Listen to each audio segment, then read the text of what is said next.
So, hello students, welcome to daily AIA PGET practice questions organized by Apt Ayurveda classes. You will be given daily 10 questions. The duration of those 10 questions will be 15 minutes. Now, how you have to attempt the test? First, you have to download the app from Google Play Store. After that, you have to complete the process of signing up. Once you have signed up, you have to enroll to daily live test course. Then after appearing the test, you have to check for answers on our YouTube channel. So let us begin with the test. First is स्मृति के कारण में किसका समावेश नहीं किया गया है। पदार्थ विज्ञान का ये क्वेश्चन है। अब ध्यान में रखिए, स्मृति के सबसे पहले कितने कारण बताए गए हैं। स्मृति के बताए गए हैं कारण 8। ठीक है, उसमें उन 8 कारणों में option A, option B and option C इनका समावेश किया गया है। ऑप्शन डी का समावेश नहीं किया गया है स्मृति के 8 कारणों में।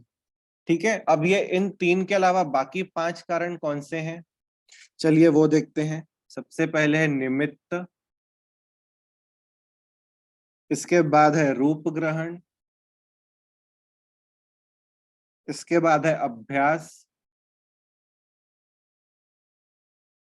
अभ्यास के बाद आता है ज्ञान योग, ज्ञान योग के बाद आखिरी है पुनःश्रुत।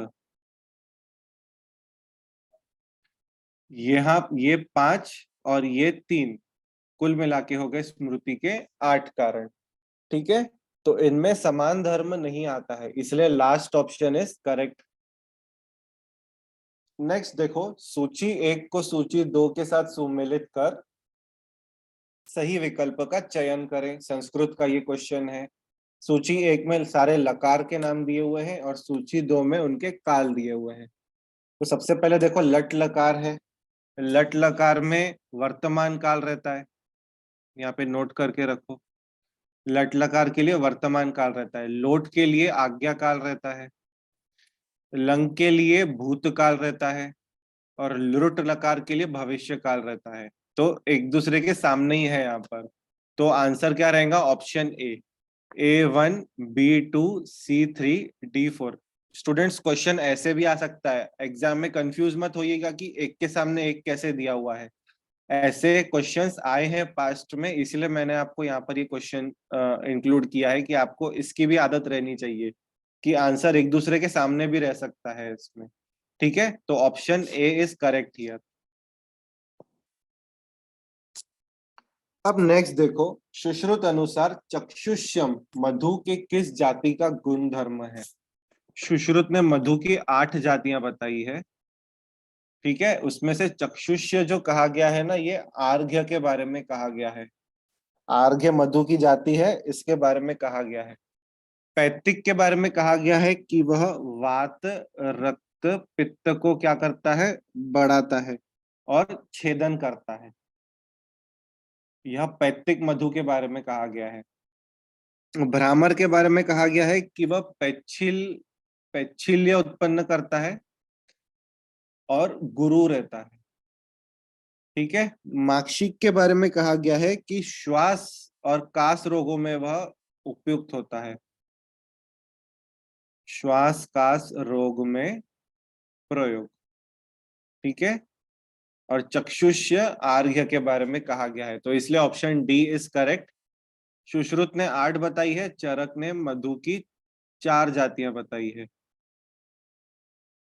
ठीक है, और सुश्रुत के अकॉर्डिंग इसका रेफरेंस है सुश्रुत सूत्र 45 अध्याय 138 श्लोक। ठीक है, option D is correct here. Next, रिक्त स्थान की पूर्ति करें। अब इसमें देखो क्या दिया हुआ है, 6 मरीचि is equal to dash dash dash भैषज कल्पना का ये क्वेश्चन है। ठीक है, ऑप्शन देखो क्या है, 1 राजी का, 1 सरशप, 1 माशा, 1 शाण। तो इसका राइट आंसर क्या है, 6 मरीचि इज इक्वल टू 1 राजी का। ठीक है, अब यहाँ बाकी के ऑप्शन भी देख लो। यहाँ बाकी का मैं आपको बताऊं, 6 वंशी इज इक्वल टू 1 मरीचि।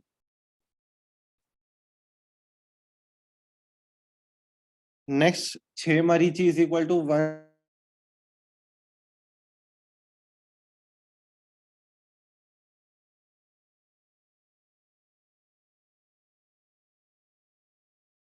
3 राजी का इज इक्वल टू 1 सरशप।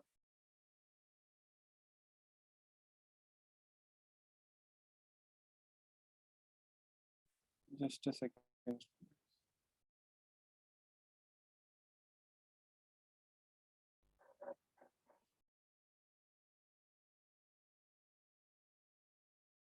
थ्री राजी का इज इक्वल टू 1 सरशप एंड 8 सरशप is equal to 1 yava. 4 masha is equal to 1 shan and 6 ratti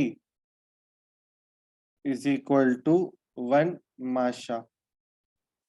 तो ये जस्ट बाकी ऑप्शंस है, इसलिए मैंने आपको कंपैरेटिव लिखा दिया। जब आप एक साथ पढ़ेंगे ना तो आपको धीरे धीरे याद होता जाएगा। You have to don't worry about it, ठीक है। तो 6 मरीची का फिलहाल यहाँ पे ध्यान में रखो कि 6 मरीची इज इक्वल टू 1 राजी का रेफरेंस मिलेगा आपको शारंगधर पूर्व खंड 1/18 श्लोक नंबर में। नेक्स्ट इज गजपुट में प्रयुक्त वन्योपल की संख्या कितनी है? तो इसका करेक्ट आंसर है ऑप्शन बी 1000, ठीक है, जिसमें 1000 आंसर है इसका। अब पहला देखो 1500। 1500 में वन्योपल किस पुट के लिए आए हैं? महापुट के लिए, ठीक है। 500 के आए हैं वराह पुट के लिए 500 वन्यपल, और 100 किसके लिए आए हैं? कुक्कुट पुट के लिए। तो यहाँ पे ये बाकी कंपैरेटिव हो गया। Option B is correct here. 1000 वन्योपल आर फॉर गजपुट। Reference you will find it in Rasaratna Samuchchaya. अब नेक्स्ट देखो, सूची 1 को सूची 2 के साथ सुमेलित कर सही विकल्प का चयन करें। स्वस्थ वृत्त का ये अध्याय है और क्वेश्चन लिया गया है षटकर्म में से, ठीक है। तो सबसे पहले देखो सूची 1 में षट चक्र में से क्वेश्चन लिया गया है, नॉट षटकर्म। सूची 1 षट चक्र है और सूची 2 उनमें प्रयुक्त होने वाले रत्न है, ठीक है। तो पहला देखो क्या है? मूलाधार। मूलाधार के लिए रत्न है प्रवाड़, तो यहाँ पर ए लिख के रखते हैं हम, ठीक है। इसके बाद नेक्स्ट देखो क्या है? मणिपुर। मणिपुर के लिए है हमारा माणिक्य, तो यहाँ बी लिख के रखो। इसके बाद अनाहत। अनाहत के लिए क्या है अपना? नीलम, तो यहाँ हम सी लिख के रखेंगे। और विशुद्ध के लिए क्या है? हीरक, तो यहाँ लिख के रखो डी। तो हमारा सीक्वेंस कैसा हो गया? 1 2 3 4 5 6 के according B B C A D. तो अब यहाँ पर इसका करेक्ट आंसर क्या होगा? एक सेकेंड, हम यहां से काउंट करना शुरू करेंगे। ए का क्या देखा हमने? 3 देखा, तो ए का 3 आ गया ये। बी का क्या है? 1, सी का 2 एंड डी का 4। Option B is correct here, ठीक है। षट चक्र इंपॉर्टेंट है, इसके रत्न भी पूछते हैं, इनमें वायु कौन सी रहती है वो भी पूछते हैं, इसमें तत्व बीज कौन से रहते हैं इनमें, और इनका साइट ऑफ ओरिजिन वो भी पूछते हैं। नेक्स्ट, चरक अनुसार बिंदु लेखा विचित्रांग किस सर्प के संदर्भ में कहा गया है? अगत तंत्र का ये क्वेश्चन है। अब इसका राइट आंसर है ऑप्शन सी, राजीमान सर्प। राजीमान सर्प इसका राइट आंसर है। बिंदु लेखा विचित्रांग मतलब बिंदु मतलब डॉटेड तरह की रेखाएं हैं, ऐसा अपीयरेंस होना, और अलग अलग प्रकार के उसमें ये होना, विचित्र अंग, विचित्र अलग अलग प्रकार के अंग होना, ठीक है। ये किसके बारे में कहा गया है? राजीमान सर्प के बारे में। रेफरेंस इज चरक चिकित्सा 23rd by 125th श्लोक। Option C is correct. Next देखो, इंपॉर्टेंट क्वेश्चन है ये फॉरेंसिक मेडिसिन का। Which IPC defines injury as harm cause to person in his body mind reputation property illegally? तो अब मैं आपको पहले इसका राइट आंसर बता देता हूँ। इसका जो राइट आंसर है ना, that is option B, IPC 144, IPC 44।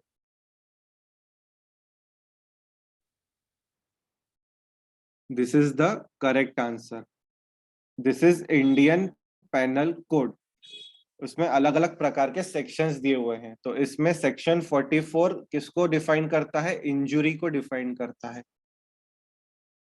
अब आईपीसी 40 किससे रिलेटेड है? IPC 40 defines offence.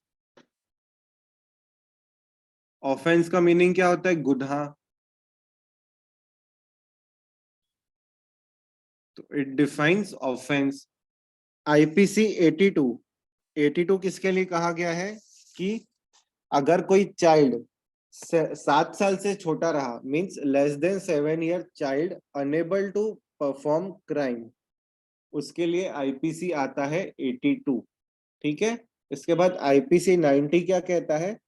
Consent of consent और permission for examination by parent if the girl is less than 12 years. मतलब अगर कोई भी लड़की 12 साल से जिसकी उम्र कम है, तो उसकी एग्जामिनेशन के लिए कंसल्ट किसकी लेना? बिकॉज वो गर्ल तो माइनर हो गई, तो माइनर है तो उसके पेरेंट्स से परमिशन लेते हैं। That comes under IPC 90। तो यहाँ पे इंजुरी के लिए आईपीसी है 44। नेक्स्ट 9th क्वेश्चन इज, चरक अनुसार सिद्धार्थक स्नान का निर्देश किस व्याधि की चिकित्सा में किया गया है? काय चिकित्सा का ये क्वेश्चन है। तो इसका आंसर बहुत सिंपल है, सिद्धार्थक स्नान हम करते हैं कुष्ठ में उपयुक्त। बहुत फेमस क्वेश्चन है ये और बहुत बार एग्जाम में पूछ भी चुके हैं। रेफरेंस इज चरक चिकित्सा 7th बाय 92 श्लोक। ठीक है, सिद्धार्थक स्नान कुष्ठ में करते हैं। And last question is, in scientific writing the term IMRAD stands for. Research methodology का ये क्वेश्चन है। चलिए एक एक ऑप्शन देखते हैं। First is introduction materials review and declaration. Second is introduction methods research and declaration. Third is introduction methods result analysis and discussion. And last is introduction methods result and discussion. So अब इसका right answer है option D. क्या है ये? I for introduction, M for methods, R for results, और ये जो ए है ना, ये एंड के लिए यूज होता है। ए यहाँ पर एंड के लिए यूज होता है, एनालिसिस के लिए नहीं होता है। नहीं तो बहुत लोगों को लगेगा कि ए तो नहीं है कहीं पर भी। तो it is not use in terms of analysis, it is use for and D is for discussion. ठीक है। तो यहाँ पर इमराड किसके लिए है? I for introduction, M for method, R for result, and A for and D for discussion. ठीक है।